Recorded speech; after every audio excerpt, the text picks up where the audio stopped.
S Plus Online Learning Division।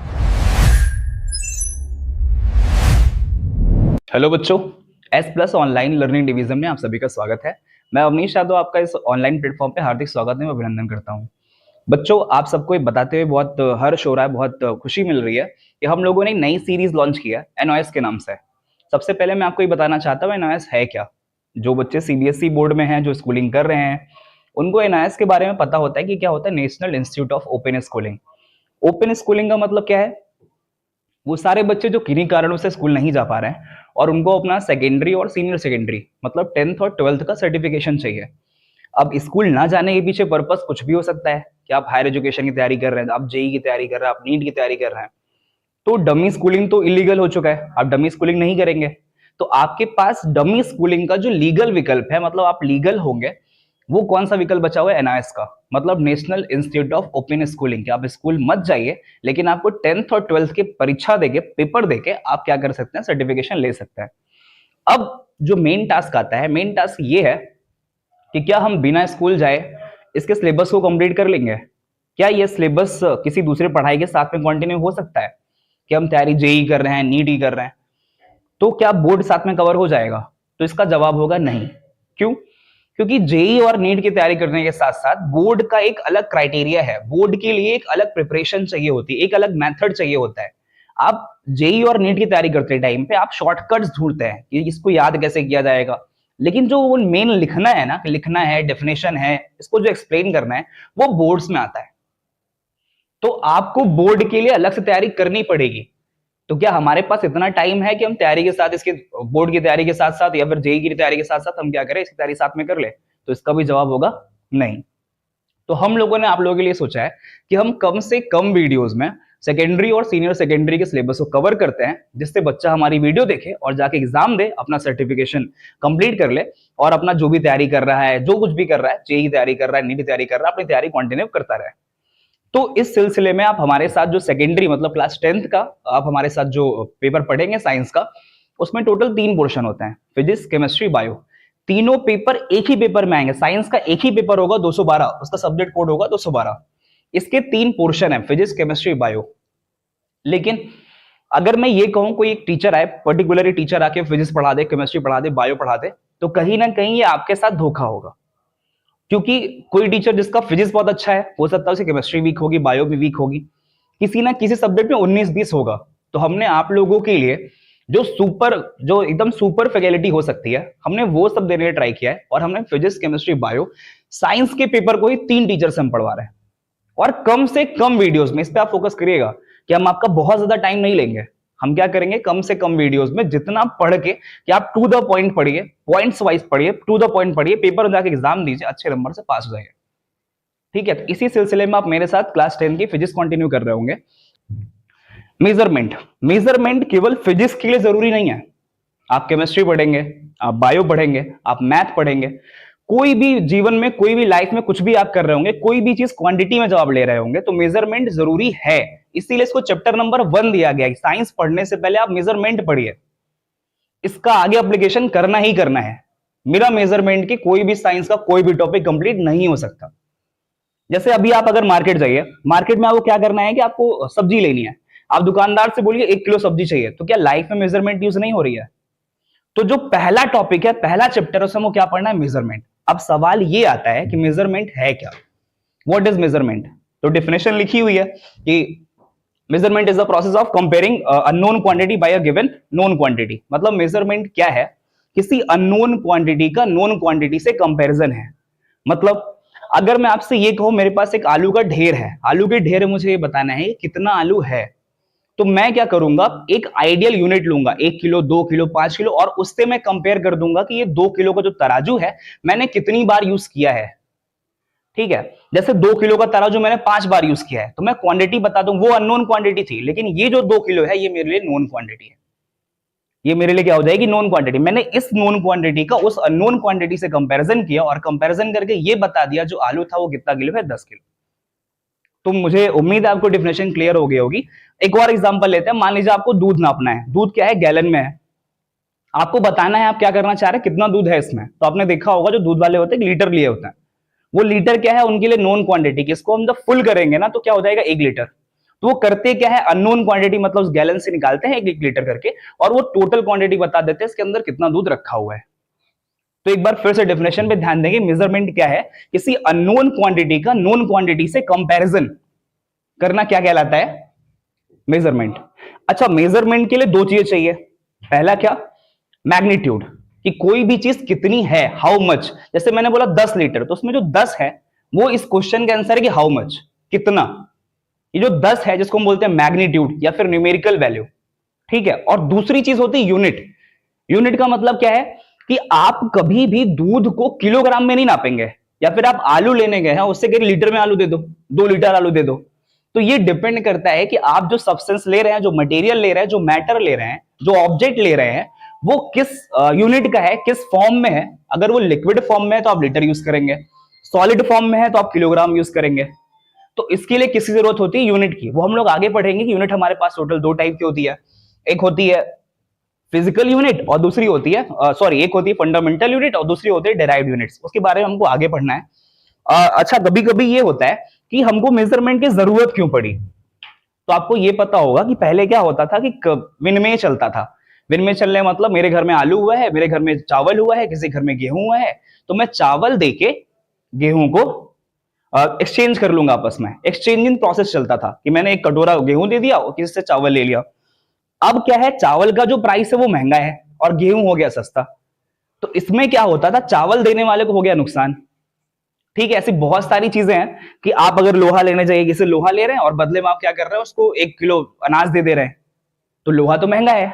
तो exact quantity में major करने के लिए या फिर किसी चीज को एक्यूरेट बताने के लिए मेजरमेंट जरूरी था ही। अब देखिए, हमको आगे क्या पता करना है कि हमारे पास पहले क्या होता था कि मेजरमेंट सेंसस से होता था। सेंसस का मतलब तो अपने हम सेंस से या फिर जैसे किसी की हाइट है तो आप क्या करते हैं, अनुमान लगाते हैं, अरे वो 6 फुट का होगा, 5 फुट का होगा। लेकिन क्या वो एक्यूरेट है? इस एक्यूरेसी के लिए, इस चीज को एक्यूरेट बताने के लिए कि हाइट कितनी है, हमको क्या यूज करना पड़ेगा, मेजरमेंट। हमने किसी की बॉडी देखी, किसी आदमी को देखा, आदमी बताया कि 50 किलो का लग रहा है, तो क्या आपके 50 किलो की जो सेंस है, आपने सेंस तो कर लिया 50 किलो का है, क्या जब वेइंग स्केल पे वो जाएगा तो 50 किलो का ही होगा? तो किसी भी मेजरमेंट को करेक्ट करने के लिए, किसी भी फिजिकल क्वांटिटी की जो अमाउंट है, जो क्वांटिटी है, उसको करेक्ट करने के लिए हमको कौन सा प्रोसेस चाहिए, मेजरमेंट। ठीक है, मेजरमेंट क्या करता है, बहुत सारी, पहली बात तो प्रिसीजन लेके आता है। प्रिसीजन मतलब एग्जैक्ट पॉइंट, एग्जैक्ट वैल्यू बताएगा। और दूसरी बात, कई चीजों में स्टैंडर्ड, उनका स्टैंडर्ड सेट करता है कि 1 किलो इतना ही होगा, 2 किलो इतना ही होगा। स्टैंडर्ड कौन सेट करेगा, मेजरमेंट। बिना मेजरमेंट के किसी चीज को कैटेगराइज करना कि ये 2 किलो है, 3 किलो है, 1 लीटर है, 2 लीटर है, 3 लीटर पॉसिबल नहीं था। इसके लिए मेजरमेंट जरूरी था। अभी आप लोग मन में चल रहा होगा कि ये तो फिजिक्स की बात होगी, केमिस्ट्री में मेजरमेंट कैसे यूज होता है। केमिस्ट्री मेजरमेंट यूज करने मतलब ये, जैसे आपको एसिड लेना है और एसिड को डाइल्यूट करना है, तो आपको ये पता होगा कि एसिड को डाइल्यूट करने के लिए उसको कितने पानी में मिलाना है, एसिड को, ये चीज की जानकारी किस रेशियो में मिलाना है। कि अगर मैंने 1 लीटर एसिड लिया है तो 10 लीटर पानी लगेगा, 11 लीटर पानी लगेगा। रिएक्शन के अकॉर्डिंग पता होना चाहिए कि 1 लीटर लिया है तो 10 लीटर पानी में इसको डाइल्यूट करना ही करना है, तभी आपकी रिएक्शन एकदम कंप्लीट होगी, एग्जैक्ट रिएक्शन आएगी। तो केमिस्ट्री में भी क्या होता है, मेजरमेंट की रिक्वायरमेंट होती है। आगे चलिए, हमारा जो अगला टॉपिक है वो क्या है कि मेजरमेंट की जरूरत कहां कहां पड़ती है। तो अगर हम मेजरमेंट की जरूरत देखेंगे, सबसे पहला एग्जांपल मैं कब से बता रहा हूं, बाइंग वेजिटेबल्स। हमको सब्जी खरीदनी है, तो सब्जी में आप आलू गिन के थोड़ी बताएंगे कि 10 आलू दे दो, 20 आलू दे दो, छोटी आलू है, बड़ी आलू है, साइज देख के बताएंगे कि हमको, हम साइज से, कभी आपने 10 आलू ले लिया, आलू बड़े बड़े थे, फिर आपने अपने बच्चों को भेजा, उससे बोला 10 आलू ले आना, पता चला आलू छोटा छोटा था, सब्जी नहीं बन पाई घर में। उसके अलावा कहां कहां हमको क्या करना होता है, टाइम नापने के लिए हमको क्या चाहिए, किसी को आप बुला रहे हैं कि 2 घंटे में आना। हो सकता है कि मेरे सेंसस में 2 घंटा ज्यादा हो, उसके सेंसस में 2 घंटा कम हो, लेकिन अगर वो घड़ी देख के 2 घंटे लेगा, मतलब टाइम एग्जैक्टली देख के 2 घंटा लेगा, मेरा 2 घंटा, उसका 2 घंटा सेम हो जाएगा। तो दोनों के बीच में जो स्टैंडर्ड वैल्यू सेट की गई है, कहां सेट की गई है, टाइम से। तो टाइम किसमें, जब टाइम का मेजरमेंट करना आ गया तभी तो हमने एग्जैक्ट वैल्यू बता दी ना। ठीक है, इसके अलावा डिस्टेंस नापने में, डिस्टेंस नापने का मतलब, अभी जो एक पीछे वर्ड यूज हुआ है ना कि आप जो सेंसस से बताते थे, अब मैं अपने घर से आ रहा हूं, मुझे लग रहा है मेरा घर 1 किलोमीटर है, कोई आदमी बाइक से आ रहा है, जल्दी पहुंच गया, क्या अरे 100 मीटर डिस्टेंस है, तो एग्जैक्ट डिस्टेंस कैसे पता चलेगी, जब आप हमारे स्कूल से या फिर हमारे कैंपस, हमारे इस लोकेशन से हमारे घर की लोकेशन की डिस्टेंस नापेंगे, मेजरमेंट करेंगे, तो मेजरमेंट का यूज हम लोग क्या करते हैं, डिस्टेंस नापने में भी करते हैं। उसके अलावा टेम्परेचर नापने में या फिर साइंटिफिक टेक्नोलॉजी में, साइंटिफिक मतलब कि साइंस में किसी रेशियो को मिक्स करने में, किसी रिएक्शन में, हर जगह मेजरमेंट यूज करना ही करना है। ठीक है, अगला टॉपिक हमारा देखिए क्या है, यूनिट। What is unit? अब मैंने क्या बताया कि कभी भी मेजरमेंट में एक क्वांटिटी नोन होती है जिससे हम अननोन क्वांटिटी का कंपैरिजन करते हैं। यही जो नोन क्वांटिटी है, ये क्या है, यूनिट। ये क्या है, यूनिट। जैसे मुझे अगर लिक्विड नापना था, मुझे अगर पानी नापना था, तो मुझे लीटर की रिक्वायरमेंट हुई। ये 1 लीटर, 1 तो क्या हो गया, मैग्नीट्यूड, लेकिन पीछे जो ये लग रहा है लीटर, लीटर बताता है कि जो हमने चीज नापी है वो किस उसका मटेरियल, उसका मीडियम क्या था, सॉलिड था, लिक्विड था, गैस था।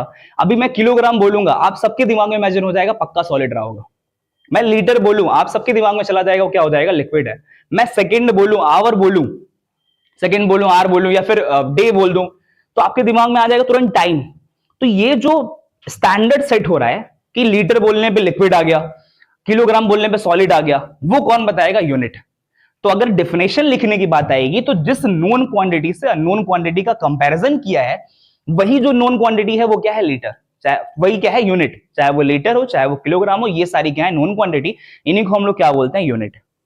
क्लियर है? चलिए अगला टॉपिक हम लोग देखते हैं। हमारा अगला टॉपिक क्या होगा कि यूनिट कितने टाइप की होती हैं। तो यूनिट बेसिकली 2 टाइप की होती हैं। एक होती है fundamental unit. Fundamental unit basic unit है। बेसिक यूनिट का मतलब डेली लाइफ में जो यूनिट्स ऐसी हैं जिनको हम डेली यूज करते हैं, या फिर हम ये कहें अगर एग्जैक्ट डेफिनेशन पे आएंगे तो वो सारी यूनिट जो रिप्रेजेंटेशन के लिए, अपने आप को व्यक्त करने के लिए किसी दूसरे यूनिट पे डिपेंड नहीं करती, दूसरे यूनिट से फ्री है, इंडिपेंडेंट है। इसको हम लोग क्या बोलते हैं, fundamental unit. Fundamental unit total 7 होती है। उसके बाद एंगल एंड सॉलिड एंगल साथ ऐड कर दिया जाता है। तो वो जो 7 को हम आगे पढ़ेंगे। अभी आपको के लिए यहां ये जानना है फंडामेंटल यूनिट्स क्या होती हैं, जो इंडिपेंडेंट यूनिट होती हैं, किसी दूसरे पे डिपेंड नहीं करती हैं। इस एग्जांपल्स कुछ लिखा है, मास है, लेंथ है, टाइम है। आगे आप टेम्परेचर पढ़ेंगे, ल्यूमिनस इंटेंसिटी पढ़ेंगे, वो सब हमको आगे पढ़ना है, वहां हम एक्सप्लेन कर देंगे। अब दूसरी जो यूनिट का टाइप आता है वो क्या है, डिराइव्ड यूनिट। डिराइव्ड यूनिट का मतलब क्या होता है, ऐसी यूनिट जो रिप्रेजेंटेशन के लिए ये दूसरे पे डिपेंड करती है। वो इंडिपेंडेंट थी, ये डिपेंडेंट है, दूसरे पे डिपेंड करेगी। जैसे अगर मुझे एरिया चाहिए या फिर स्पीड, इसमें एग्जांपल नहीं रखा है, स्पीड को रिप्रेजेंट करने के लिए, स्पीड की यूनिट को रिप्रेजेंट करने के लिए मुझे क्या चाहिए, डिस्टेंस अपॉन टाइम। मतलब ये डिस्टेंस की यूनिट पे डिपेंड करेगा, टाइम की यूनिट पे डिपेंड करेगा। अगर मैं स्पीड की बात करता हूं, स्पीड की यूनिट क्या होगी, मीटर पर सेकेंड। मीटर पर सेकेंड। स्पीड की खुद की कोई यूनिट फंडामेंटल यूनिट नहीं है, वो तुरंत किस पे डिपेंड करेगी, डिस्टेंस की यूनिट पे और टाइम की यूनिट पे। तो आपको ये चीज क्लियर हो गई कि डिराइव्ड यूनिट्स क्या होती हैं, जो खुद की मतलब खुद रिप्रेजेंट होने के लिए किसी फंडामेंटल यूनिट पे डिपेंड करेंगी ही करेंगी। डिस्टेंस क्या थी, फंडामेंटल यूनिट। टाइम क्या था, फंडामेंटल यूनिट। तो डिराइव्ड यूनिट्स क्या होती हैं, जो रिप्रेजेंटेशन के लिए फंडामेंटल यूनिट पे डिपेंड करे ही करे। ठीक है, इसके अलावा एरिया हो गया। अगर आप एरिया की बात करेंगे तो एरिया की यूनिट क्या होती है, मीटर स्क्वायर। मीटर स्क्वायर का मतलब क्या है, मीटर इंटू मीटर। तो क्या एरिया की खुद की कोई अलग से यूनिट हो गई क्या, नहीं। एरिया की यूनिट किस पे डिपेंड कर रही है, डिस्टेंस की यूनिट पे। ये भी डिस्टेंस है, ये भी डिस्टेंस है। क्लियर है? अगला टॉपिक हमारा क्या है, कैरेक्टरिस्टिक ऑफ स्टैंडर्ड यूनिट। मतलब जब यूनिट सेलेक्ट करने जाएंगे, जब यूनिट सेलेक्ट किया गया होगा तो क्या क्या स्टैंडर्ड सेट किए होंगे यूनिट मानने के लिए, या फिर यूनिट कैसे सेलेक्ट की जाएगी, ये यूनिट हो सकती है, ये यूनिट नहीं हो सकती है। लीटर, किलोग्राम कैसे बनाए होंगे, 1 लीटर, 2 लीटर, 3 लीटर, इनका स्टैंडर्ड क्या है, इनको सेलेक्ट कैसे करें। इसके लिए क्या है, उसमें कुछ क्वालिटीज है जो वो फॉलो करनी चाहिए। सबसे पहली बात तो ये वेल डिफाइन होनी चाहिए। वेल डिफाइन का मतलब क्या होता है, जैसे वेल डिफाइन का एकदम अगर सिंपल शब्दों में हम मतलब बताएं तो ये सबको एक रूप से परिभाषित होनी चाहिए। मतलब कि अगर मैं ये कह रहा हूं 1 किलो, तो मेरे लिए जो मेरा 1 किलो है वो आपके 1 किलो के बराबर होना चाहिए। ठीक, अभी आपके दिमाग में चल रहा होगा 1 किलो मेरा आपका अलग अलग कैसे होगा। इसका एक सिंपल एग्जांपल, वेल डिफाइन, अगर वेल डिफाइन नहीं होता तो क्या होता, मुझे डिस्टेंस नापनी है। मैंने क्या बताया, मुझे एक बित्ता कपड़ा चाहिए। क्या चाहिए, एक बित्ता कपड़ा। आपको लग रहा होगा वेल डिफाइन है, एक बित्ता मेरा हो गया। लेकिन मैंने जिस आदमी से कहा, अगर वो मुझसे हाइट में कम है या मुझसे हाइट में ज्यादा है, उसका एक बित्ता मुझसे बड़ा होगा। अगर वो दुकान पे एक बित्ता कपड़ा लेके आएगा तो क्या मेरी रिक्वायरमेंट पूरी हो जाएगी क्या। डिफाइन तो ये भी है कि मैंने एक बित्ता बोला है, डिफाइन तो है, लेकिन क्या ये वेल डिफाइन है? वेल डिफाइन का मतलब दोनों लोगों के लिए वो सेम होना चाहिए। अगर इसी की जगह मैं उससे ये बोलता है कि 20 सेंटीमीटर कपड़ा ले आओ, 30 सेंटीमीटर कपड़ा ले आओ, वो दुकान पे जाके केवल एक वर्ड बोलता 30 सेंटीमीटर, दुकानदार 30 सेंटीमीटर कपड़ा काट के दे देता। वो डिफाइन है और ये क्या है? Well define. वेल डिफाइन का मतलब जो सबके लिए एक हो जाए। क्लियर? अब मुझे लग रहा है आपको कंफ्यूजन क्लियर हो गई होगी। दूसरा क्या है? इनवेरिएबिलिटी, मतलब ये वैरी ना करे टाइम के साथ, प्लेस के साथ, इसमें वेरिएशन ना आए। वेरिएशन का भी एक सिंपल एग्जांपल लेके चलते हैं। जैसे अगर मैं आपसे ये कहूं कि मुझे एक आदमी को दुबई से सोना मंगाना है, ठीक है, और दुबई से सोना मंगाना खैर इलीगल है, आप लोग ट्राई मत करें, एग्जांपल है ये, ठीक। और मैंने क्या किया, अपने एक आदमी को एक आलू दिया कि इसको तुम ट्रेवल करके जाना और प्लेन यही यूज करना है, तुमको क्या करना है, शिप से जाना है, यहां से शिप्स वगैरह से जाओ, उसके बाद तुम इस आलू के बराबर सोना लेके आओ। जब मैंने आलू दिया वो ताजा था, ठीक है। प्लेस के साथ धीरे धीरे क्या हुआ, टाइम लगा, 7 दिन हो गया, 8 दिन हो गया, आलू सड़ गया। जब आलू सड़ गया, आलू का वेट कम हो जाएगा, आप सबको पता है। अब वो वहां सड़ा हुआ आलू देके वहां थोड़ा सोना लेगा, उसके बाद वापस आएगा और मैं देखूंगा अगर यार मैंने एक आलू बराबर मतलब भारी भरकम आलू दिया था, ये सोना तो थोड़ा सा लेके आया है। तब मैं उससे क्या बताऊंगा कि उसने उसके मतलब ये अलग अलग क्यों हुआ, क्योंकि वो वैरी कर गया। वैरी करने मतलब टाइम के साथ, प्लेस के साथ, कई चीजें प्लेस के साथ वैरी कर जाती हैं। ये इसमें जो वेरिएशन हुआ है वो तो टाइम के साथ हुआ है, टाइम के साथ वेरी कर गया। पहले आलू ताजा था, बाद में क्या हो गया, सड़ गया, सड़ने से इसका वेट कम हो गया, वेट कम हो गया तो इसको हम ये कह सकते हैं, इसमें जो भी हम कोई भी क्वांटिटी अगर डिफाइन करें, उसकी जगह अगर मैं उससे ये बोलता 200 ग्राम सोना चाहिए, कुछ भी यहां से उसको देता नहीं, केवल फोन भी बता दे 200 ग्राम सोना चाहिए, तो मेरा 200 ग्राम उसका 200 ग्राम सेम होगा और वो उतना सोना जितनी मेरी रिक्वायरमेंट है वो रिक्वायरमेंट पूरी होनी चाहिए। इसीलिए कहते हैं ये यूनिट सेलेक्ट करना, यूनिट सेलेक्ट करते टाइम पे वो क्या, ये क्वांटिटी हमेशा ध्यान देना कि यूनिट जो होती है वैरी नहीं करनी चाहिए। तीसरा क्या है, रिप्रोड्यूसिबिलिटी, मतलब जो भी आप यूनिट सेलेक्ट करिए उसको आप बार बार यूज कर पाइए, बार बार यूज करिए। जैसे आप लोगों ने देखा होगा, कभी भी आप मार्केट जाइए तो मार्केट में क्या करते हैं ना लोग, हर आदमी तो बेवकूफ बनाने में पड़ा हुआ है, कैसे लोगों को बेवकूफ बनाया जाए। तो मैंने तो कई बार ये देखा है, जो लोग वेइंग मशीन नहीं यूज करते हैं या फिर वेइंग स्केल नहीं यूज करते हैं, वो लोग क्या करते हैं, पत्थर का स्टैंडर्ड, ये 250 ग्राम का पत्थर, ये 300 ग्राम का पत्थर, ये 400 ग्राम का पत्थर है, ये 1 किलो का पत्थर, 1 किलो पत्थर से वो आलू तौल रहे हैं। आप मुझे ये बताइए, टाइम के साथ साथ क्या वो पत्थर घिसेगा नहीं? क्या वो पत्थर घिस घिस के उसका वेट नहीं कम हो रहा है? बार बार गिरेगा, छोटे छोटे डस्ट पार्टिकल निकलते जा रहे, निकलते जा रहे, निकलते जा रहे, निकलते जा रहे, निकलते जा रहे। तो क्या बार बार उसको यूज करना ठीक है? क्या आपको एग्जैक्ट वैल्यू में मिल रहा है वो जो आप सामान लेने जा रहे हैं? एग्जैक्ट वैल्यू में ना मिलके वो लगभग लमसम में मिल जाता है, ठीक है। तो रिप्रोड्यूसिबिलिटी का मतलब जिसको हम बार बार यूज कर सकें। अगर मैं आपसे एकदम सिंपल लैंग्वेज में बताऊं, अगर मैं आपसे 1 मीटर बोलूं, मैं आपको कोई स्केल नाप के नहीं दे रहा हूं, स्केल टूट जाएगी, छोटी हो जाएगी, घिस जाएगी, कुछ भी हो सकता है इसके साथ, मेजरमेंट मिट गया। मैं केवल आपसे एक वर्ड बोलूं कि 1 मीटर कपड़ा चाहिए या 1 लीटर पानी चाहिए, आप जाके दुकान पे बोलिए 1 लीटर पानी चाहिए, वो जो अमाउंट पानी देगा वो एग्जैक्टली क्या होगा, 1 लीटर। वो जो लेंथ में कपड़ा देगा एग्जैक्टली कितना होगा, 1 मीटर। मतलब जो भी हम फंडामेंटल यूनिट, जो भी यूनिट हम सेलेक्ट करें वो क्या होना चाहिए, रिप्रोड्यूसिबल होना चाहिए, एक बार यूज करके खत्म ना हो जाए। आलू वाला एग्जांपल भी सेम था कि मैंने आलू के बराबर वेट तो लिया, लेकिन टाइम के साथ क्या हुआ, मैं उसको रिप्रोड्यूस नहीं, बार बार नहीं यूज कर सकते। जैसे जैसे दिन बीतेगा उस आलू का लगातार सड़ता जाएगा, उसका पानी बाहर निकलता जाएगा और वो क्या हो जाएगा, आलू सड़ जाएगा और उसका वेट कम हो जाएगा। तो यूनिट सेलेक्ट करते टाइम पे इन बात का ध्यान दिया जाता है कि उसको हमको बार बार यूज करना है तो हम रिप्रोड्यूस कर सके उसको, ठीक है। अगला एक्सेसिबिलिटी। एक्सेसिबिलिटी का मतलब जो सबके एक्सेस में हो, इजीली अवेलेबल हो, सबके पास हो। ये नहीं कि हमने कोई ऐसा स्टैंडर्ड सेट कर लिया कि अब जो वेट होगा वो सोने के वेट के, 1 किलो सोने के वेट के बराबर तोला जाएगा, तो वो तो केवल सोनार के पास होगा या फिर जो बहुत बड़े डीलर है उनके पास होगा। सबके पास थोड़ी सोने की ईंट रखी हुई, 1.5 किलो की, 2 किलो की ईंट रखी है, इससे मालू नापेंगे, इससे मालू तोलेंगे। तो जो भी यूनिट सेलेक्ट की जाए, जो भी स्टैंडर्ड सेट किया जाए, वो इस बात को ध्यान दिया जाए कि सबके एक्सेस में हो, ताकि सब लोग उसको यूज कर सके, छोटा से छोटा और बड़ा से बड़ा आदमी उसको इजिली यूज करे, इजिली वो अवेलेबल हो जाए, इजिली मिल जाए सबको, ठीक है। आगे इंटरनेशनल एक्सेप्टेंस। आपको पता होगा जो भी ट्रेड्स होते हैं, जो भी व्यापार होते हैं, हम लोग इंडिया को इंडिया में थोड़ी रखेंगे। इंडिया में कई सामान अमेरिका से आता है, अमेरिका में कई सामान इंडिया से जाएगा, यूरोप में जाएगा, फ्रांस में जाएगा, रशिया में जाएगा। तो इससे अच्छा क्या होता है कि हमको जो भी हमने यूनिट सेलेक्ट किया ना, वो यूनिट इंटरनेशनल लेवल पे वो लोग एक्सेप्ट करे उसको, वो लोग माने उसको। ये नहीं कि हमने अपना 1 लीटर छोटा माना है तुमको 1 लीटर बड़ा मानना पड़ेगा। या फिर हम यहाँ, हमारे यहाँ जो 500 ग्राम का सोना होता है ना, उसको हम 1 किलोग्राम का बोलते हैं। तुमको लेना है तो लो, नहीं तो 1 किलोग्राम पैसा दो। ऐसा नहीं होगा। पूरे इंटरनेशनल लेवल पे उसका जो एक्सेप्टेंस है, उसकी जो डिफिनेशन है, उसकी जो मतलब लोग उसको एक्सेप्ट कर रहे हैं, सबके लिए वो सेम होना चाहिए। इंटरनेशनली वो चीज हर पीपल टू पीपल एक्सेप्टेंस होनी चाहिए, लोग उसको एक्सेप्ट करें, सबके लिए वो चीजें सेम होनी चाहिए। तो मुझे लगता है ये डाउट क्लियर होगा यहाँ से। अगर मैं नंबर की बात करूंगा ना इस चैप्टर में, तो इस चैप्टर से बहुत ज्यादा क्वेश्चंस नहीं आते हैं। यूनिट पूछेगा एमसीक्यू में, एमसीक्यू में 7-8 क्वेश्चन आते हैं, 7-8 क्वेश्चन में 1-2 यूनिट पूछ लेगा। फंडामेंटल डेराइव्ड यूनिट की छोटी छोटी डेफिनेशन पूछ लेगा। बहुत ज्यादा इसका नंबर के इंपॉर्टेंस से तो नहीं है, लेकिन साइंस के लिए सबसे जरूरी चैप्टर यही है कि आपको इन फ्यूचर कुछ भी पढ़ना, उसके लिए चैप्टर जरूरी है। ठीक है, अगले टॉपिक पे आते हैं। हमारा अगला टॉपिक है, अब जब ये हम मेजरमेंट का प्रोसेस नहीं था, या फिर हम ये कहें हमने स्टैंडर्ड यूनिट सेलेक्ट नहीं की थी, तो क्या हमारे यहां नाप तोल नहीं होती थी? होती थी। हमारे एंसेस्टर, हमारे पूर्वज कैसे नापते थे, किसी चीज को उनको नापने का तरीका क्या था? ठीक है, तो यहां पे कुछ मेथड दिए गए हैं कि हमारे एंसेस्टर्स कैसे नापा करते थे। उसमें पहला क्या है? Hand span.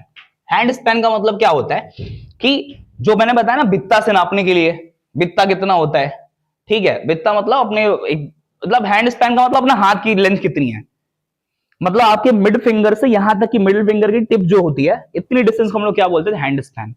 अब इसमें दिक्कत क्या थी? सबका हाथ तो छोटा बड़ा है, किसी का हाथ बड़ा है, किसी का हाथ छोटा है, किसी का हाथ और छोटा है, किसी का हाथ और बड़ा है, तो ये डिस्टेंस में एक्यूरेसी नहीं थी। तो हम लोग मेजरमेंट के लिए यूज तो कर सकते थे। अभी भी आपने देखा होगा गांव में कई लोग क्या करते हैं कि जो जमीन वगैरह नापी जाती है, लट्ठे से नापी जाती है कि इतना लट्ठा हमारा, इतना लट्ठा तुम्हारा। वो तो अलग चीज है, वो स्टैंडर्ड क्वांटिटी थोड़ी है। अब पता चला कि नापने वाला है, उसने क्या किया, बड़ी लाठी यूज कर ली। अब उसकी लाठी बड़ी, तो उससे क्या हुआ, ज्यादा नाप गया वो। दूसरे वाले की लाठी छोटी है, उसने क्या किया, कम नाप पाया वो। दूसरा क्या होता है? क्यूबिट। क्यूबिट मतलब बित्ता। बित्ते से आपने छोटी क्लास में अपनी जो सीट डिवीजन होता है, कई बच्चे जो क्लास बैठे होते हैं, वो अपनी सीट को 3 लोगों में डिवाइड कर देते हैं कि मेरी 3 बत्ते की सीट मेरी, उसका 3 बत्ता तुम्हारा, फिर 3 बित्ता तुम्हारा। पर उसमें अगर कोई बच्चा बड़ा है, वो कहे नहीं मैं अपने बित्ते से नापूंगा, उसका बित्ता बड़ा हो जाएगा, उसकी सीट ज्यादा होगी, तो यहां भी एक्यूरेसी नहीं है। फुट, आप सबको पता है फुट क्या होता है? बेसिकली उसको यार्ड भी कहते हैं, फुट भी कहते हैं। फुट का मतलब पैर की जो डिस्टेंस होती है। पहले का जो फुट होता था वो क्या होता था, उसको फुट क्यों बोला जा रहा है? पहले के लोगों की जो लेंथ होती, जो लंबाई होती थी, कहीं ना कहीं थोड़ी सी बड़ी होती थी, तो उनके जो पैर का साइज होता था वो थोड़ा सा बड़ा होता था। थोड़ा बड़ा साइज होने से उन्होंने क्या किया, अपने पैर के बराबर जमीन नापा करते थे वो चल के, कि 1 फुट हो गया, फिर अगला पैर रखा, फिर अगला पैर रखा, फिर अगला पैर रखा, उसको उन्होंने क्या बोल दिया? फुट। 1 foot, 2 foot, 3 foot. अभी भी हम लोग जमीन लेने जाते हैं तो वहां पे क्या होता है, फुट में ही जमीन नापी जाती है कि फुट में कितने फुट जमीन है, कितना फुट उसका फ्रंट है, कितना उसका बैक है, कितनी लंबाई है, कितनी चौड़ाई, वो फुट में ही होता है। ठीक है, यार्ड हो गया। आपने क्रिकेट की पिच देखी होगी, क्रिकेट पिच आज तक यार्ड में नापी जा रही है। इसके अलावा बहुत सारी और यूनिट्स हैं कि इवन डिस्टेंस नापने के लिए तो बहुत सारी यूनिट यूज की गई हैं, बहुत सारी, मतलब इतनी यूनिट यूज की गई है कि आपको एक छोटी सी कहानी में सुनाना चाहूंगा। छोटी सी कहानी में है क्या कि राजा साहब थे, इन्हीं जो एंसेस्टर्स हमारे मेजरमेंट कर रहा था ना, इन्हीं के ऊपर है। राजा साहब को बनाना अपने लिए कपड़ा, ठीक है, और राजा साहब की हाइट कितनी थी? 7 फुट। अब उनको अपने लिए कपड़ा चाहिए था, धोती और कुर्ता बनवाना था अच्छा सा। उन्होंने क्या किया, अपने एक आदमी को भेजा, और क्योंकि टेलर ने जो भाई कपड़ा मंगाया था, उन्होंने कहा एक काम करिए, आपके लिए जो कुर्ते का कपड़ा लगेगा वो 2 मीटर 3 मीटर, सॉरी मीटर तो था ही नहीं, एंसेस्टर्स नाप रहे हैं ना, तो आपके 3 हाथ के बराबर कपड़ा लगेगा। ठीक है, राजा साहब ने अपने हाथ का देखा, अच्छा 3 हाथ कपड़ा चाहिए। उन्होंने क्या किया, अपने जो दरबार में जो उनके नौकर चाकर होते हैं उनको बुलाया और उनसे कहा कि 3 हाथ कपड़ा ले आओ। लेकिन बोलते टाइम ये ध्यान नहीं दिया कि सामने वाला जो इंसान है उसकी हाइट 3 फीट ही है। अब 3 फीट का ये जब नौकर है उनका, वो जब जाएगा और वो क्या करेगा, दर्जी की दुकान पे जाएगा या फिर जो नापने वाले कपड़ा वाले दुकान पे, मर्चेंडाइज पे जाएगा, दुकान पे जाएगा, वहां से कहेगा 3 हाथ कपड़ा दे दो। अब वो अपने 3 हाथ के बराबर कपड़ा ले आया। पता चला राजा साहब ने कुर्ता और पैजामा दोनों बनवाने के लिए कपड़ा मंगाया था, और जो कपड़ा आया है उनसे उनका पैजामा ही नहीं बन पाया। ठीक है, तो इसीलिए हमारी जो एंसेस्टर की मेजरमेंट सिस्टम था वो कहीं ना कहीं एक्यूरेट नहीं था। अभी तक आपने जो पढ़ा वो डिस्टेंस से रिलेटेड था। हमारे एंसेस्टर टाइम कैसे नापते थे, ये सारे एग्जांपल जो है ये तो डिस्टेंस में आ गए। टाइम एंड क्वांटिटी, टाइम कैसे नापते थे, तो आपने ये देखा होगा सनडायल्स। सनडायल का मतलब क्या होता है, बेसिकली वो एक सुई रखते थे, कंपस रखते थे। इस कंपस में जैसे जैसे सूरज चक्कर लगाएगा, मुझे हम आप सबको पता होगा 365 दिन में चक्कर लगाता है, 24 घंटे के अंदर हमारी जो अर्थ है वो अपने एक्सिस पे रोटेट कर जाती है। एक्सिस पे रोटेट करने से क्या होगा, इसकी जो इमेज बनेगी वो क्या होगी, एक बार पूरी चक्कर लगाएगी। तो वो इमेज देख के बताते थे हमारा जो सन डायल है, अगर ये एक बार पूरा चक्कर लगा लेगा मतलब 24 घंटे हो गए हैं। 24 घंटे तो हम अभी कह रहे हैं, उस समय तो आवर्स थे ही नहीं, पर वो इसको एक दिन मान लेते थे कि हमारा जो इसकी इमेज मान लीजिए अभी इधर बन रही है, तो वापस जब पूरा घूम के यहाँ पहुंच जाएगी उसको वो क्या कहते थे, एक दिन, 1 डे का पूरा टाइम बोलते थे। फिर मून साइकिल से नापा जाता था। मून साइकिल्स का मतलब क्या है कि आपने अभी भी देखा होगा कि जब हमारे जो हिंदू माइथोलॉजी है, जो हमारे हिंदू कैलेंडर होता है, हिंदू कैलेंडर में आपने देखा होगा एकादशी होती है, द्वादशी होती है, त्रयोदशी होती है, फिर कृष्ण पक्ष आता है, शुक्ल पक्ष आता है। ये क्या है, मून साइकिल्स।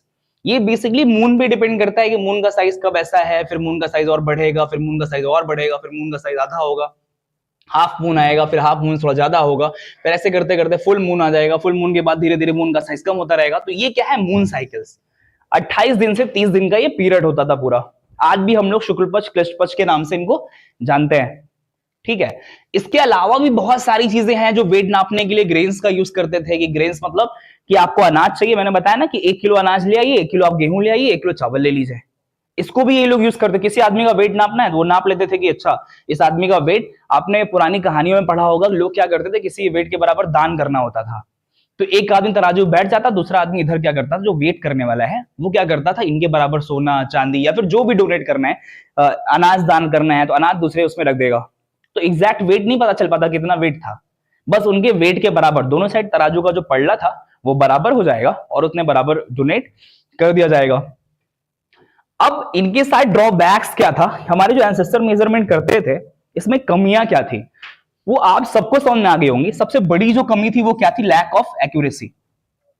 वो मेजरमेंट कभी एक्यूरेट था ही नहीं। राजा साहब का कहां कुर्ता बन पाया था, 2-3 ही तो रह गए थे ना वो, ठीक है। ऐसे ही और है इनकंसिस्टेंसी, मतलब वो सारी चीजें कभी इनवेरिएबल हो ही नहीं सकती, वो वैरी करती ही रहेंगी। किसी के आप जैसे फुट और नाप रहे हैं, अब 7 फुट का जो आदमी है उसका जो पैर की लेंथ होगी बड़ी होगी, जो 3 फुट का आदमी है उसके पैर की लेंथ छोटी होगी। तो ये हमेशा वैरी करेगा ही करेगा, मतलब ये कंसिस्टेंट हो ही नहीं सकता, बार बार यूज करने के लिए रिप्रोड्यूसिबल है ही नहीं, वो कंसिस्टेंट हो ही नहीं सकता। तो ये सारी कमियां थी, ये सारे ड्रॉबैक्स थे जिनकी वजह से हम लोगों ने क्या किया, एक स्टैंडर्ड यूनिट की हमको जरूरत पड़ी, ठीक है। जैसे इसमें क्या है, नीड ऑफ स्टैंडर्ड यूनिट की क्या जरूरत पड़ी, अब सब जान रहे हैं कि स्टैंडर्ड यूनिट क्या होना चाहिए, यूनिफॉर्म होना चाहिए। उसने क्या क्या लोगों के बीच यूनिफॉर्मिटी लाई कि हमारा 3 फुट, हमारा 3 हाथ और हमारा जो सामने वाला है उसका 3 हाथ अलग अलग ना हो। तो हमने डिस्टेंस किसमें नाप ली, मीटर में, कि जैसे मैं बोलूं 1.5 मीटर, दुकान में जाके बोले 1.5 मीटर और हमारा काम हो गया, ठीक है। इसके अलावा एक्यूरेसी लेके आया। एक्यूरेसी लेके आने का मतलब क्या है कि एक्यूरेट कितना मेजरमेंट है, एग्जैक्ट अनुमान नहीं, अंदाजा नहीं, सेंसेस नहीं यूज करना है। हम डायरेक्ट क्या बताएंगे, हमको चाहिए इतना तो उतना चाहिए और उतना ही मिलेगा, ठीक है। इस बात की जो एक्यूरेसी है, इस बात की जो श्योरिटी है, वो कहां से आएगी, जब आप क्या करेंगे, स्टैंडर्ड यूनिट से मेजरमेंट करेंगे, ना कि आप हाथ की लेंथ और वो हैंड स्पैन और मून साइकिल से वो नापेंगे, ठीक है। उसके बाद रिलायबिलिटी। रिलायबिलिटी का मतलब मैं अगर बताऊं कि मेरा, अगर मुझे शर्ट चाहिए और शर्ट के लिए मुझे 180 मतलब 1 मीटर 80 सेंटीमीटर कपड़ा चाहिए, तो मैं दुकानदार को 1 मीटर और 80 सेंटीमीटर मतलब 180 सेंटीमीटर कपड़ा बोल के 180 सेंटीमीटर कपड़ा बोल के रिलैक्स कर सकता हूं, उस पर रिलायबल हो सकता हूं कि हाँ ठीक है, इतना कपड़ा बोल दिया है ना तो मेरा कपड़ा बन जाएगा, वो तैयार कर लेगा, वो कम ज्यादा नहीं होगा। अगर मुझे 2 लीटर दूध की जरूरत है, मैं 2 लीटर जैसे ही बोलूंगा ना 2 लीटर आ जाएगा, मैं रिलाई कर सकता हूं कि हाँ वो 2 लीटर है। ये नहीं कि मैंने 3 फुट मंगाया, अब मैं सोच रहा हूं यार जो आदमी गया है पता नहीं उसका हाथ छोटा था कि बड़ा था, और पता नहीं शायद कर पाएगा कि नहीं कर पाएगा, शायद उतना जो कपड़ा लेके आएगा मुझे पूरा पड़ेगा, कहीं वो ज्यादा तो नहीं ले आएगा, कहीं वो कम तो नहीं ले आएगा। ये सारी चीजें मुझे सोचनी नहीं पड़ेंगी।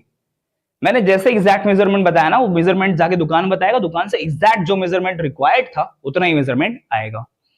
क्लियर है।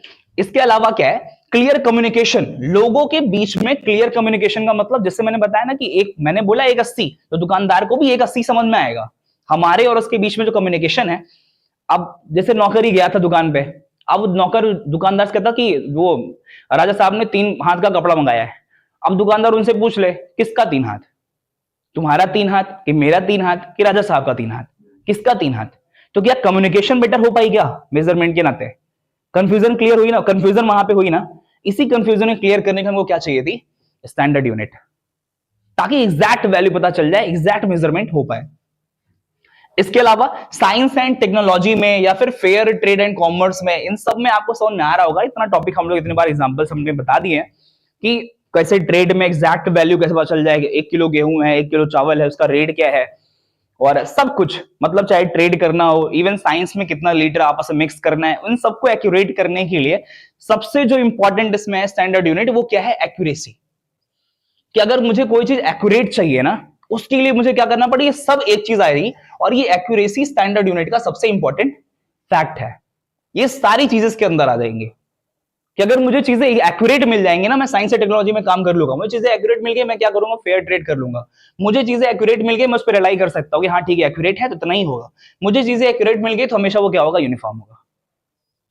तो ये सारी चीजें एक दूसरे से रिलेटेड है, ऐसा नहीं सारे अलग अलग पॉइंट्स है, और कुछ भी इसमें ऐसा नहीं है जिसको आप डेली लाइफ में नहीं जानते हैं, फिर मैं आपको कोई नई चीज बता रहा हूं। बस चीजों को क्रमबद्ध करना है, सीक्वेंस में लाना है। पढ़ेंगे कैसे, आपको नहीं पता नापना क्या होता है, हम सबको पता है नापना क्या होता है, लीटर से कैसे नापते हैं, किलोग्राम से कैसे नापते हैं, पर लिखना कैसे है, पढ़ना कैसे है, चीजों को एक फेयर वे में या फिर एक अच्छे वे में लेके कैसे आना है, वो क्या है, वो आपके सामने रिप्रेजेंट किया गया है।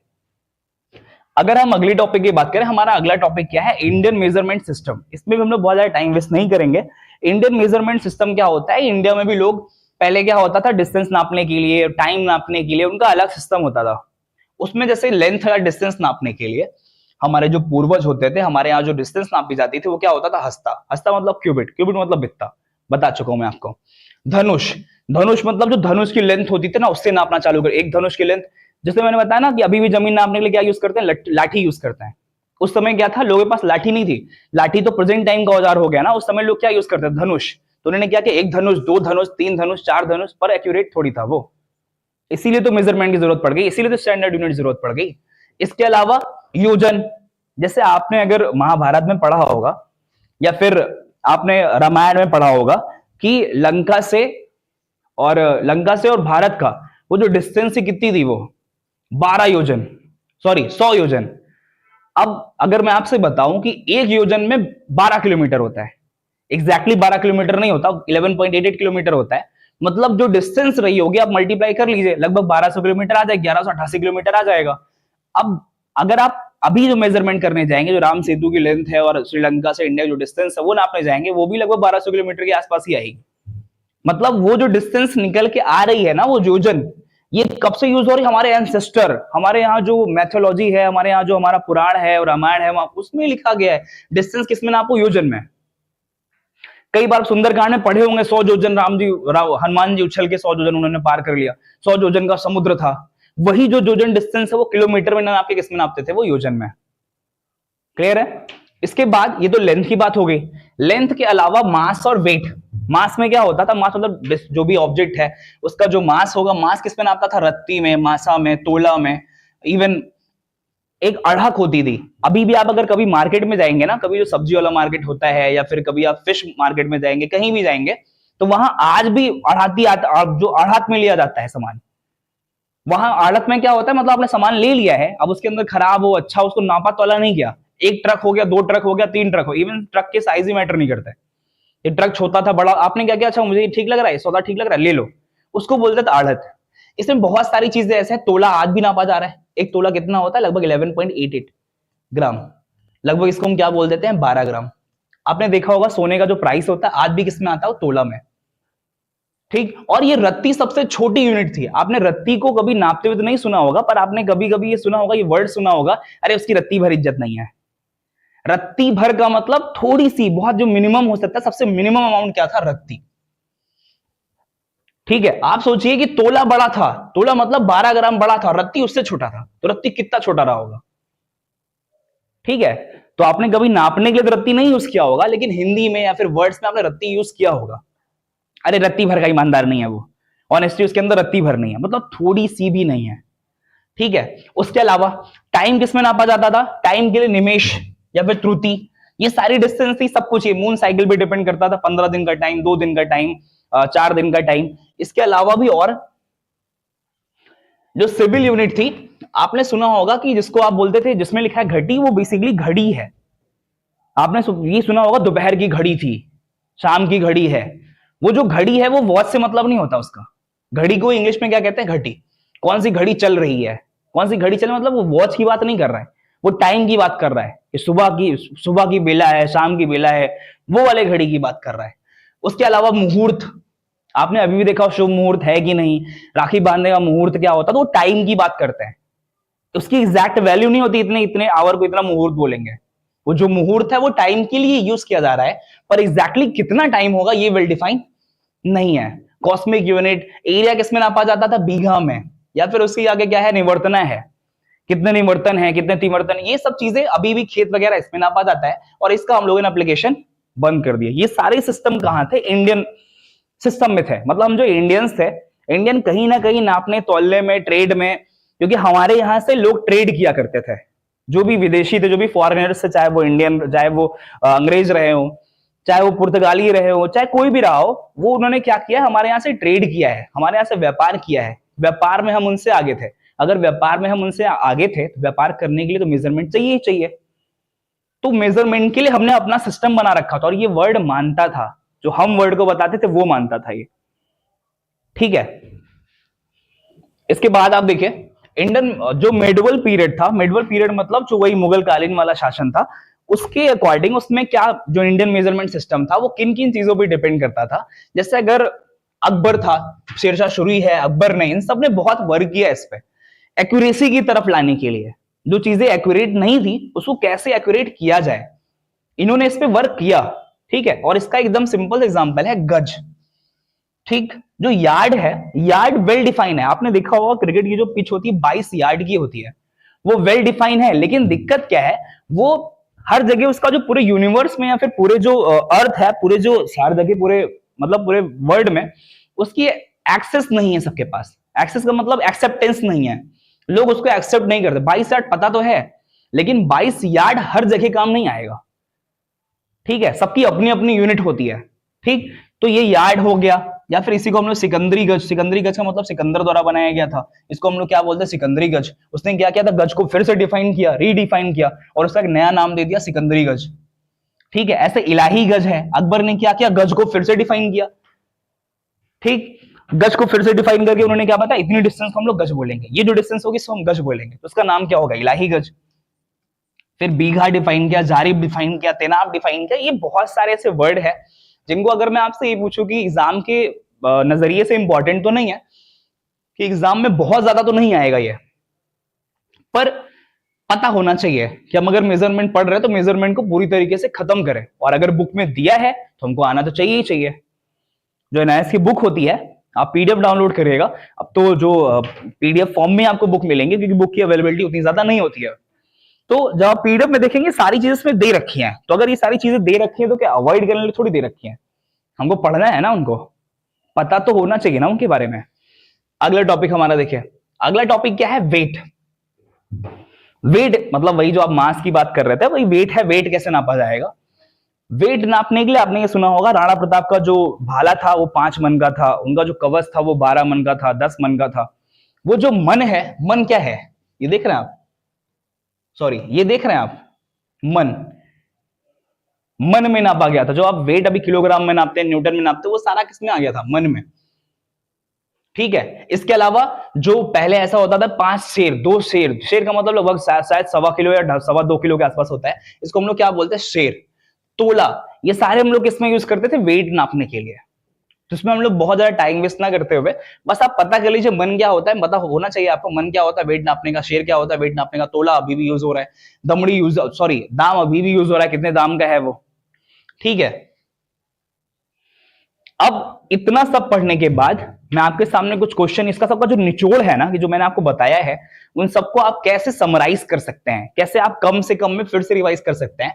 तो आप अगर इन चारों क्वेश्चन के आप आंसर कर ले और खुद को टेस्ट कर ले कि मुझे क्या ये चारों चीजों का आंसर पता है, तो आपको समझ में आएगा कि आपने जो वीडियो देखी है इसके पहले, उससे आप कितना समझ पाए हैं। जैसे पहला क्वेश्चन क्या लिखा है, define the term measurement by giving 2 example, मतलब मेजरमेंट को डिफाइन करिए और 2 एग्जांपल बताइए उसके। तो बताने को तो मैं बता सकता हूं, पीछे लिखा भी हुआ था, पर मैं आपको देता हूं कि आप अगर इस चैप्टर से पढ़ रहे हैं तो आपने पीछे जो पढ़ा है उसके अकॉर्डिंग बिना पीछे गए यहां पे आप आंसर करने का ट्राई करिए। अगर आप आंसर कर लेते हैं तो आप एग्जाम के लिए पूरी तरीके से प्रिपेयर है चैप्टर के लिए।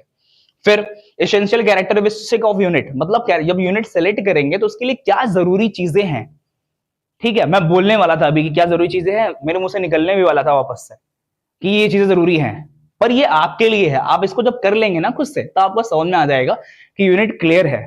उसके अलावा कि ह्यूमन बॉडी पार्ट को मेजरमेंट के लिए एक्यूरेटली क्यों नहीं यूज कर सकते।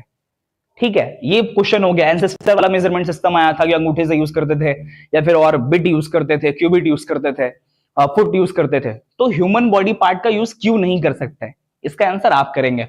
फिर कह रहा है कि गज का कब यूज किया गया है। अभी थोड़ी देर पहले मैंने बताया, इसके पहले का टॉपिक ही यही था कि गज, सिकंदरी गज, इलाही गज, ये सब कब यूज किए गए हैं लेंथ नापने के लिए। तो ये सारे क्वेश्चन आपके लिए। आप अपने आप को टेस्ट करिए, कितना पढ़ने के बाद आप कितना सीख पाए हैं। और आप यकीन मानिए, अगर आपने इन सारे क्वेश्चन के आंसर दे दिए, तो आपने इसके पहले जो कुछ भी देखा है वो आपका क्लियर है। और अगर आपको इस किसी क्वेश्चन में दिक्कत आ रही है, तो आप तुरंत पीछे जाइए और पीछे जाके फिर से एक बार रीटेक कर लीजिए कि हाँ अच्छा, छोड़ना नहीं है। एक बार वीडियो देखनी, एग्जाम देना है, एग्जाम में अच्छे स्कोर कर लेना है। बार बार वीडियो को रिपीट करके नहीं देखना है, बार बार रिपीट करके इसी चैप्टर पढ़े हुए हैं। ठीक है, तो जो हमारा अगला टॉपिक होगा, हमारा अगला टॉपिक क्या है कि मॉडर्न सिस्टम में मेजरमेंट हम लोग कैसे करते हैं। मॉडर्न सिस्टम क्या है। अब मॉडर्न में क्या है, अब हम साइंस एंड टेक्नोलॉजी में बहुत हाईटेक हो चुके हैं, एक्यूरेसी के एकदम पास पहुंच चुके हैं। हम लोग एकदम एक्यूरेट होने वाले हैं, कई कई चीजों में एक्यूरेट हो चुके हैं। हर चीज का स्टैंडर्ड हमने बना रखा है। जैसे हमारा जो मॉडर्न सिस्टम होता है, मॉडर्न सिस्टम में क्या है, जिसको हम लोग क्या बोलते हैं, एसआई यूनिट। एसआई यूनिट का फुल फॉर्म क्या होता है, बेसिकली ये इंटरनेशनल सिस्टम है, इसको स्टैंडर्ड इंटरनेशनल बोलते हैं। मतलब इंटरनेशनल लेवल पे ये सारे सिस्टम एक्सेप्टेंस होगा। अब इंटरनेशनल लेवल की अगर मैं बात करूं कि इंटरनेशनल लेवल पे कैसे एक्सेप्टेंस होगा, तो बहुत सिंपल सी बात है। आप मुझे बताइए, ओलंपिक गेम हो रहा है, ओलंपिक गेम में बहुत सारी कंट्रीज पार्टिसिपेट करती हैं, इंडिया है, रशिया है, अमेरिका है, बहुत सारी कंट्रीज है। अब मुझे पता है इंडिया में जो वेट नापा जाता है वो किलोग्राम में नापा जाता है, जो रशिया में, जो अमेरिका में जो वेट होता है वो पाउंड्स में होता है, एलबीएस में आता है। ठीक है, अलग अलग कंट्री से मीडियम में सिस्टम अलग, कहीं कहीं पाउंड में नापा जाएगा। लेकिन जब भी ये सारी कंट्री एक साथ कंपीट करने आएंगी ना, जब भी ये सारी कंट्री एक साथ मिलेंगी, इनका जब मीटअप होगा किसी कंपटीशन में, कहीं पे भी वेट कैटेगरी में, जब भी दो या दो से ज्यादा कंट्री, बहुत सारी कंट्रीज एक दूसरे से मिलेंगी, वहां पे जो सिस्टम यूज किया जाएगा कौन सा होगा, एसआई सिस्टम। वो सारी कंट्रीज को मानना ही पड़ेगा। ऑल ओवर द वर्ल्ड ये क्या करता है, पूरे वर्ल्ड, इन साइंस में, एजुकेशन में, इंडस्ट्री में, डेली लाइफ में, हर जगह पूरे वर्ल्ड में सिस्टम यूज होता है। पूरे वर्ल्ड में क्या होता है, सिस्टम यूज होता है। इसको यूज करना ही पड़ेगा। ठीक है, और इसको यूज क्यों किया जा रहा है, क्योंकि ये स्टैंडर्ड सेट कर रहा है, ये एक्यूरेट वैल्यू दे रहा है, इसमें कोई भी मिस्टेक नहीं है, कुछ भी इसको रिप्रोड्यूस किया जा सकता है। स्टैंडर्ड जो यूनिट होनी चाहिए, सारी कंडीशन ये फॉलो करता है, और पूरे वर्ल्ड में हर जगह एक्सेप्टेड है। इसलिए इसको क्या बोलते हैं, स्टैंडर्ड इंटरनेशनल सिस्टम, या फिर इसी को हम लोग क्या बोलते हैं, international system of units. Clear है। अभी जैसे मैं अगर बात करूं क्या इंटरनेशनल एसआई सिस्टम के अलावा भी कोई सिस्टम है क्या, तो इनके अलावा 3 सिस्टम और हैं। जैसे एक सिस्टम क्या है, एमकेएस, दूसरा सीजीएस, तीसरा एफपीएस। अब इनके नाम में ही सब कुछ है। जैसे एमकेएस की अगर मैं बात करूं कि अगर लेंथ को मीटर में, मास को किलोग्राम में और टाइम को सेकेंड में नापा जाए, तो इस सिस्टम को हम लोग क्या बोलेंगे, एमकेएस। ठीक है, सीजीएस की बात करूं, अगर लेंथ को सेंटीमीटर में, वेट को या फिर मास को किसमें, ग्राम में, टाइम को किसमें, सेकेंड में, तो ये जो सिस्टम हो जाएगा क्या हो जाएगा, सीजीएस। ऐसे ही एफपीएस की बात करूं कि अगर लेंथ को किसमें, फुट में, वेट को किसमें, पाउंड्स में, और टाइम को किसमें, सेकेंड में, अगर ये नापा जाए, सिस्टम को हम लोग क्या बोलते हैं, एफपीएस सिस्टम। अलग अलग कंट्रीज में अलग अलग सिस्टम यूज होता है। हमारे इंडिया में तो बेसिकली एमकेएस यूज होता है। और ये जो एसआई सिस्टम है, एसआई सिस्टम क्या है, एमकेएस सिस्टम का स्टैंडर्ड फॉर्म है। एमकेएस सिस्टम को थोड़ा सा ब्रॉड किया गया है, थोड़ा सा बढ़ाया गया है, उसको हम लोग क्या बोल देते हैं, एसआई सिस्टम। क्लियर है। अब ये है कि इंटरनेशनल मॉडर्न मेजर सिस्टम में क्या क्या फीचर्स हैं, क्या क्या अच्छाइयां हैं, क्या क्या उसकी बुराइयां, खैर बुराइयां तो नहीं है, जितनी बुराइयां थी उनको हटा दिया गया है। तो अच्छाइयां क्या क्या है, सबसे पहले it is internationally accepted, international level पे एक्सेप्टेड है। दूसरा, ये स्टैंडर्ड डेफिनेशन पे बेस्ड है, इसको वेल डिफाइन है ये, इसमें सारी डेफिनेशन क्लियर की गई है, कब उसको 1 किलोग्राम बोलेंगे। इवन पेरिस में, फ्रांस में, पेरिस में एक म्यूजियम बनाया गया है, international bureau of weight and measures, वो सिवर्स में है। वहां पे तो सबके स्टैंडर्ड प्लैटिनम इरिडियम एलॉय से 1 किलोग्राम का गोला बना लिया गया, 1 मीटर लेंथ की एक रॉड बना ली गई, उसको एक टेम्परेचर पे, रूम टेम्परेचर पे रखा ताकि उसकी लेंथ बढ़े ना, घटे ना, उसकी जो वेट है वो कम ना, उसका मास कम ना, उसको सुरक्षित करके रखा गया। आप सोचिए उसके लिए पूरा म्यूजियम बना लिया गया है। उस म्यूजियम में स्टैंडर्ड स्टैंडर्ड चीजें रखी गई हैं। ये इतनी लेंथ होगी तो इसको 1 मीटर बोलेंगे, इतना वेट होगा तो इसको 1 किलोग्राम बोलेंगे, इतना मास होगा इसको 1 किलोग्राम बोलेंगे। तो ये वेल डिफाइन है, तभी तो वो डिफाइन किया गया है ना इंटरनेशनल लेवल पे इसको। दूसरा, gives accurate and reliable result. ये क्या करेगा? एक्यूरेट रिजल्ट देता है मॉडर्न सिस्टम। हम फुट वगैरह पे डिपेंड नहीं कर रहे, पैर की लेंथ पे डिपेंड नहीं कर रहे हैं, क्यूबिट पे डिपेंड नहीं कर रहे हैं। हमने क्या किया, जो सिस्टम बना लिया हम केवल उसी पे डिपेंडेंट है और हम इस पे हम रिलाई कर सकते हैं इसके रिजल्ट्स पे। और इनको और छोटी छोटी यूनिट में भी बांटा जा सकता है। जैसे अगर 1 किलोग्राम या फिर 1 किलोमीटर की डिस्टेंस है और लेकिन मुझे तो यूनिट छोटी यूज करनी है, तो हम लोगों ने इनकी छोटी यूनिट से बना रखी है इंटरनेशनल लेवल पे। ये किलोमीटर को हम लोग मीटर में कन्वर्ट कर सकते हैं, मीटर को हम लोग सेंटीमीटर कन्वर्ट कर सकते हैं, सेंटीमीटर को मिलीमीटर में कन्वर्ट कर सकते हैं, और भी छोटे छोटे एंगस्ट्रॉम तक, 10 to the power 10 angstrom, -10 metre को हम लोग क्या बोलते हैं? Angstrom, 1 angstrom. दैट मींस इतने आप लोग, इतने सूक्ष्म लेवल पे, इतने छोटे लेवल पे आप लोग जाके, हम लोग जाके मेजरमेंट कर सकते हैं। किसकी वजह से पॉसिबल हो चुका है ये? किसकी वजह से पॉसिबल हुआ है ये? अब ऐसा तो है नहीं किसी की जो हाथ की लेंथ होगी वो इतनी छोटी, हाथ के रेशे के बराबर बता दी, इतनी छोटा चाहिए हमको लेंथ। हमने यहां तक डिफाइन कर लिया है, स्ट्रॉन्ग डिफाइन कर लिया है। इसके अलावा भी बहुत छोटी से छोटी यूनिट, बड़ी से बड़ी यूनिट, मतलब ग्रहों की बीच की डिस्टेंस हम लोग निकाल रहे हैं। छोटी से छोटी, बड़ी से बड़ी यूनिट हम लोग डिफाइन कर लेते हैं। किसकी वजह से? मॉडर्न सिस्टम की वजह से।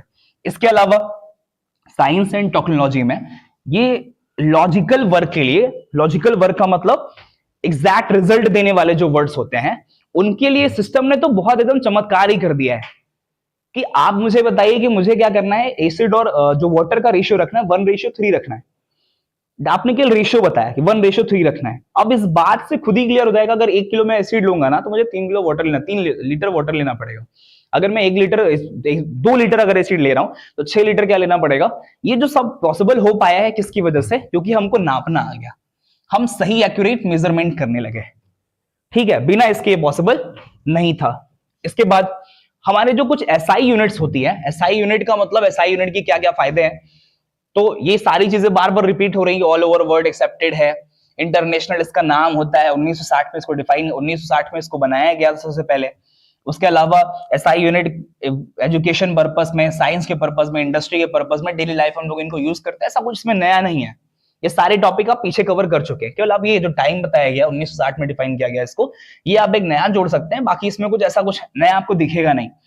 इसके क्या क्या फीचर्स हो सकते हैं? SI unit are all over world accepted, बता चुका हूं मैं, पूरे वर्ल्ड में इसको एक्सेप्ट किया जाएगा। ये वेल डिफाइंड होते हैं, इनकी डेफिनेशन जो होती है वो प्रिसाइज की जाती है, बहुत अच्छे से डिफाइन कर सकते हैं। ये यूनिफॉर्म है, इनकी वैल्यू हमेशा क्या रहेगी? सेम एवरीवेयर, टाइम के साथ, प्लेस के साथ, स्पेस के साथ, कभी भी इनकी वैल्यू चेंज नहीं होती है। और ये क्या है? डेसिमल सिस्टम में, मतलब इनके 10 की पावर में हम लोग इनको रिप्रेजेंट कर सकते हैं। बहुत बड़ी से बड़ी वैल्यू को इसमें हम एक तरीके से कहें तो बहुत बड़ी क्वांटिटीज को हम एक साथ मेजर कर सकते हैं, बहुत छोटी क्वांटिटी को एक साथ मेजर कर सकते हैं। हाईली एक्यूरेट, इसमें एक्यूरेसी पे कोई सवाल ही नहीं है। एक्यूरेट, एग्जैक्ट वैल्यू बता देगा तो एक्यूरेट तो है ही है ये। ठीक है, उसके बाद हमारा जो अगला टॉपिक है वो ये है कि जो मैंने बताया था ना कि फिजिकल क्वांटिटी में जो फंडामेंटल क्वांटिटीज होती है, फंडामेंटल क्वांटिटीज टोटल 7 है। कितने हैं? 7। तो ये सारे जो सातों यूनिट लिखी हैं, first, second, third, fourth, fifth, six, ये सारे क्या है? Fundamental units. क्या है ये? Fundamental units. फंडामेंटल यूनिट का मतलब इनकी खुद की यूनिट है, ये किसी दूसरे पे डिपेंड नहीं करेगी। अगर मैं पहले फंडामेंटल यूनिट की बात करूं, पहले फंडामेंटल यूनिट का नाम क्या है? लेंथ। फिजिकल क्वांटिटी क्या है? लेंथ। और लेंथ मेजर किसमें की जाएगी? मीटर में। मीटर को डिनोट किससे किया जाएगा? स्मॉल एम से। अभी आप लोग ये पढ़ेंगे जो सफिक्स और प्रीफिक्स है, प्रीफिक्स कैसे यूज कर रहे हैं। हम किलोग्राम ना लिख के हम केजी लिख देते हैं, सेकंड ना लिख के हम लोग एस यूज कर लेते हैं, एम्पियर ना लिख के हम लोग ए यूज कर सकते हैं। तो ये जो सफिक्स है, ये जो सिंबल्स हैं, इनको कैसे यूज किया जाएगा ये भी अगले स्लाइड में आप पढ़ेंगे। इस चैप्टर को आज हम पूरी तरीके से खत्म कर लेते हैं। दूसरा जो फिजिकल क्वांटिटी है, जो फिजिकल क्वांटिटी है वो क्या है? मास। और मास की यूनिट क्या है? किलोग्राम। ये क्या किसी दूसरे पे डिपेंड कर रहा है क्या? किलोग्राम खुद में फंडामेंटल क्वांटिटी है और किलोग्राम को रिप्रेजेंट किससे करते हैं? केजी से। इसे रिप्रेजेंट करता है। तीसरी जो फंडामेंटल यूनिट होगी वो क्या होगी? टाइम। टाइम की जो यूनिट होती है सेकंड, सेकंड को हम लोग रिप्रेजेंट करते हैं स्मॉल एस से। चौथी फंडामेंटल क्वांटिटी क्या है? केल्विन। अरे सॉरी, टेम्परेचर। टेम्परेचर को किससे डिनोट करते हैं? केल्विन से। केल्विन को किससे डिनोट करते हैं? टेम्परेचर को किससे मेजर करते हैं? केल्विन में।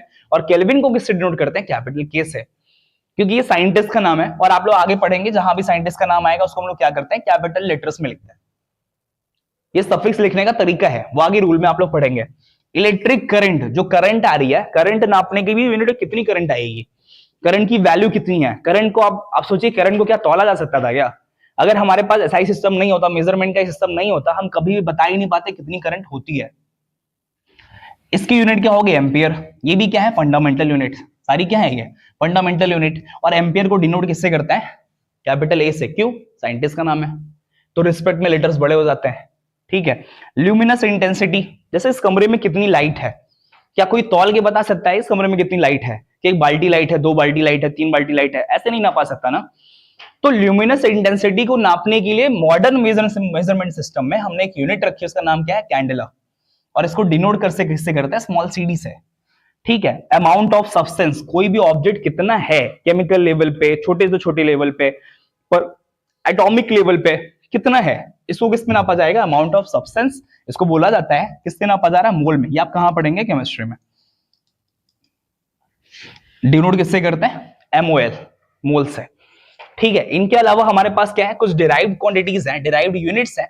डेफिनेशन में बता ही चुका हूं, ये होती हैं डिपेंडेंट। किस पे डिपेंडेंट है? तो फंडामेंटल क्वांटिटीज पे, फंडामेंटल यूनिट्स पे। ठीक है। अब derived units are obtained by multiplying और dividing basic SI units. SI unit नहीं, वहां पे फंडामेंटल यूनिट होना चाहिए। कि बेसिकली क्या होता है कि हमारी जो डिराइव्ड यूनिट्स होती हैं कैसे मिलेंगी? ये फंडामेंटल यूनिट्स का प्रोडक्ट या फिर डिवीजन से हम लोग क्या करते हैं? डिराइव्ड यूनिट्स प्राप्त करते हैं। अब इसके कुछ एग्जांपल, एरिया है, एरिया क्या है? लेंथ इंटू लेंथ, मतलब मीटर इंटू मीटर, तो हम लोग क्या करेंगे? Metre square.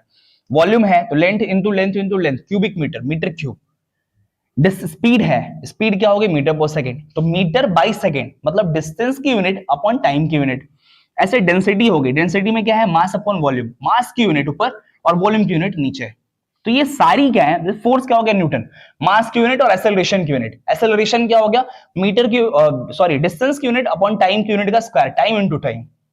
उन सबको मिला के हम लोग ये नया नाम, क्योंकि न्यूटन ने खोज की थी फोर्स की, फोर्स के बारे में बहुत कुछ बताया, तो इनके रिस्पेक्ट में इसको क्या बोल दिया गया? Capital N, Newton.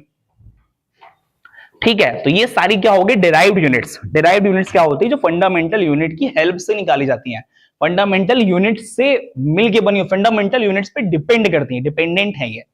ठीक। और हमारा बस हम लास्ट की तरफ चल रहे हैं। जैसे डिराइव्ड यूनिट के बारे में बता रखा है, इसमें आप ये पढ़ने वाले टॉपिक है, इन सबकी पीडीएफ आपके पास मिल जाएगी। और इसमें ऐसा कुछ है नहीं कि आपको कुछ अलग से बताया जाए। जो कुछ भी लिखा हुआ है, जो कुछ भी लिखा है, ये सब आप जान रहे हैं, छोटी क्लास से पढ़ते चले आ रहे हैं।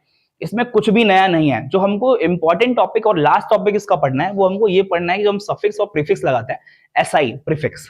प्रीफिक्स और सफिक्स का मतलब क्या होता है? कोई भी वर्ड जो पहले यूज किया जाएगा उसको हम लोग क्या बोलते हैं? सफिक्स। रिप्लेसमेंट है ये। क्या है? रिप्लेसमेंट। जैसे किलो है तो किलो का सिंबल क्या हो गया? के। हेक्टो का सिंबल क्या हो गया? एच। डेका का डेसी का, सेंटी का सी, मिली का एम, माइक्रो का ये म्यू बोलते हैं इसको। ये सारे सिंबल जो हैं इनको हम लोग क्या बोलते हैं? सब प्रीफिक्स। क्या कहते हैं इनको हम? प्रीफिक्स। अगर आप स्टैंडर्डली क्योंकि हमारी जो एसआई यूनिट है वो मीटर है, इसमें मीटर नहीं दिया गया, एसआई यूनिट जो होगी वो मीटर होगी। अगर मैं मीटर से इनका कंपैरिजन करूं कि मीटर के कंपैरिजन में कितनी पावर में है, तो आप बताएंगे कि 1 किलोमीटर, अगर मैं मीटर या फिर कोई चीज आप किलोग्राम में ले रहे हैं, तो ग्राम में कितने किलोग्राम होगा, कितने हेक्टोग्राम होगा। तो मीटर या फिर स्टैंडर्ड जो मीडियम हमारा होता है, अगर इससे मैं कंपेरिजन करूंगा तो 1 किलोमीटर कितने मीटर? 10 to the power 3। 1 किलोमीटर में कितने मीटर? 1 हेक्टामीटर में कितने? 1 हेक्टोमीटर में कितने मीटर होंगे? 100। 10 to the power 2। डेसी में कितने होंगे? 10 पावर 1। सेंटी में कितने होंगे? 10 पावर -2। सॉरी, डेसी में कितने होंगे? 10 पावर -1। सेंटी में कितने होंगे? 10 पावर -2। मिली में कितने होंगे? 10 पावर -3। और माइक्रो में कितने होंगे? 10 पावर -6। इसके अलावा नैनो होता है, नैनो मतलब 10 पावर -9। ऐसे बहुत सारी यूनिट जो आपस में कन्वर्टेबल होती हैं, छोटी छोटी यूनिट, बड़ी बड़ी यूनिट आपस में। जैसे 10 पावर 3 का मतलब क्या? 1000। तो ये सब चीजें बताने वाली नहीं कि अगर मैं आपको ये बताऊं कि ये हो सकता है, ये सब चीजें बेसिक है। बस आपको ये देखना है इनके लिए सफिक्स का प्रीफिक्स क्या यूज किए गए हैं, ये आपको देखना है। अब हम लोग कैसे सिलेक्ट करेंगे, रूल्स कैसे बताएंगे, तो ये तो बहुत ज्यादा इंपॉर्टेंट नहीं है। ये पेपर के इसको आप जाने दीजिए, पेपर के लिहाज से आप केवल पढ़ लीजिए, पर पेपर में ही नहीं पूछा जाएगा। स्टैंडर्ड लिखने का तरीका क्या होता है? स्टैंडर्ड तरीका ये है, कोई भी मान लीजिए केवल एक चीज देख लिया, अगर मुझे 786 को रिप्रेजेंट करना है, इसका स्टैंडर्ड तरीका क्या है कि एक लेटर के बाद, एक नंबर के बाद जस्ट आप डेसिमल लगाइए, बाकी सबको आप 10 की पावर में लिखिए। मतलब इसको मैं क्या लिखूंगा, मुझे 786 लिखना था तो इसको मैं क्या रिप्रेजेंट करूंगा, 7.86 इंटू 10 टू द पावर 2।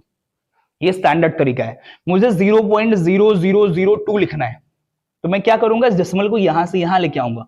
तो जब डेसिमल यहां से यहां आएगा, कितने नंबर डाकेगा, 4, तो इसको मैं लिखूंगा 2.0 इंटू 10 टू द पावर -4।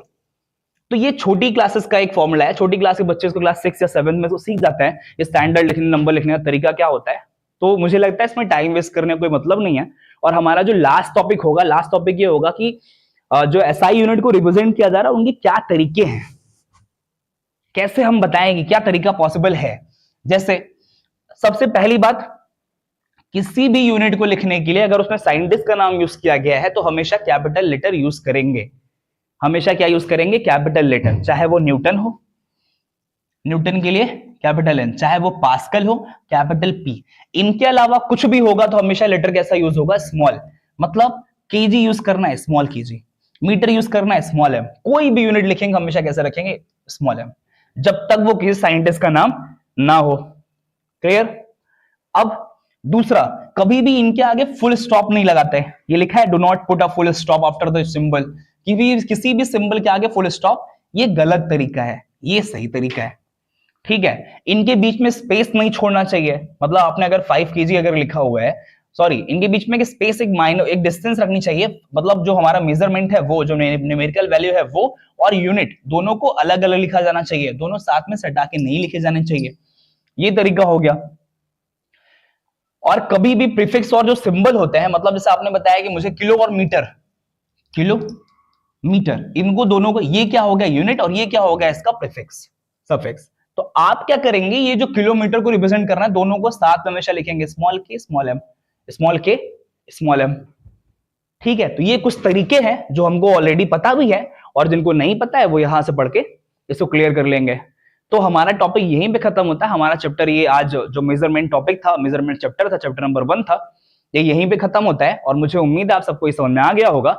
आप हमारी और भी वीडियो से जुड़े रहिए, आपको पूरा कंटेंट एक साथ एक जगह पे मिलेगा, जिससे आप बस एक बार पढ़ के पेपर दीजिए और पेपर में अच्छे से स्कोर कर लीजिए। Thank you.